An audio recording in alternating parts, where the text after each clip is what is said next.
მე მაინც საქართველოს ისტორიაში ერთ-ერთი ყველაზე ძნელი ეტაპი გავიარე ჩემ ხალხთან ერთად.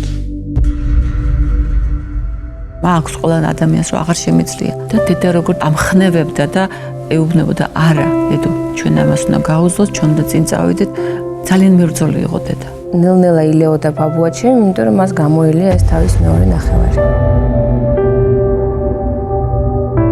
დღე ყველა მისვლაზე სულ სხვადასხვანაირი გიორგი ხდებოდა თითქმის აი ყველა წევრის შემდეგ ის იცვლებოდა დამოკიდებულება მისი ძალიან იცვლებოდა ბოლოს თითქმის ახარებას კითხულობდა ბოლოს აი ბევრჯერ მინახავს მის მაგიდაზე ახალი აღთქმა ბოლო მომენტამდე ბოლო წუთამდეც ქონდა დღის რეჟიმი ძალიან ბევრს კითხულობდა ძალიან ბევრს წერდა სანამ შეეძლოს რა თქმა უნდა სტუმრობდნენ დიდი ბრიტანეთის გერმანიის ირანის სხვათა შორის შეერთებული შტატების აუცილებლად ყველა ელჩი. უამრავი ინტერვიუ იწერებოდა.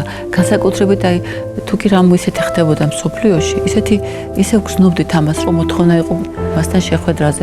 ბოლო 10 წელი მისი ცხოვრების, როცა ის არ იყო თანამდებობის პირი, ის იყო ნამდვილი ბაბუა. რაც მანამდე მაკლდა. სწორედ მაშინ გავიგე. ჩემი ურთიერთობა გადადგომის შემდეგ, რასაც ქვია რეალურად ბაბუაჩემის გაცნობა, რეალურად მაშინ მოხდა. მე იყო ბაბუ, იყო მეგობარი, რომელთანაც მივდიოდი სახლში, საუბრობდით. მოიცალა შევარდნაძემ ასე ვთქვათ, თავისი ოჯახისთვის, შვილებისთვის, შვილიშვილებისთვის. იუმორის შეგრძნება ბოლომდე არ დავუკარგავს. მამაშალო, მოდიო, სურათი გადავიღოთ მე და შენ ერთადო. და შენ გამოგადგება ეგ სურათი და მე კიდევ ვიგავმადგება ეგ სურათია. ნეიტრალური დამოკიდებულება ადამიანური სტუნებების მიმართ.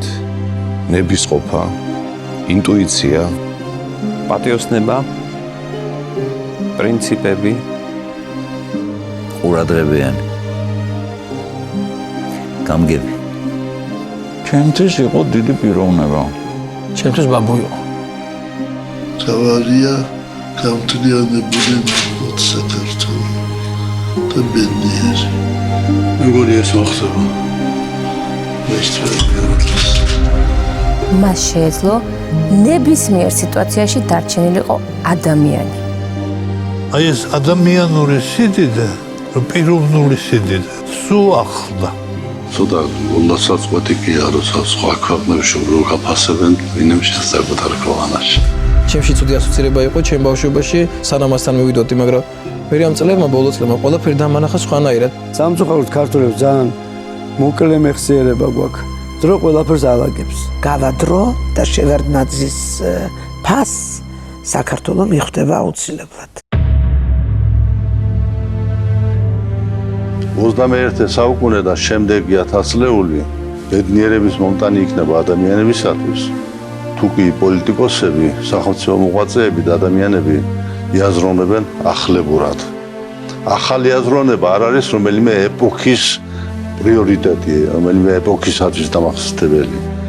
ახლებური აზროვნება ყველა დროის და ყველა ეპოქის პოლიტიკოსთა განუყოფელი ნაწილი უნდა იყოს.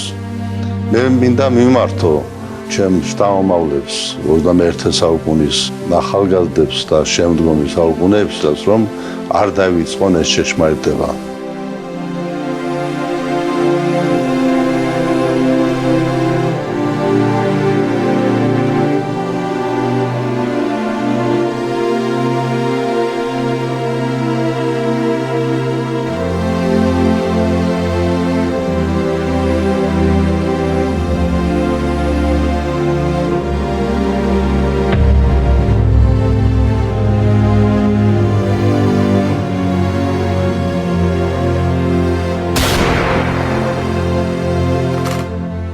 ქვეყნის დამოუკიდებლობა ყველაზე ძირად ღირებული ბედნიერებაა.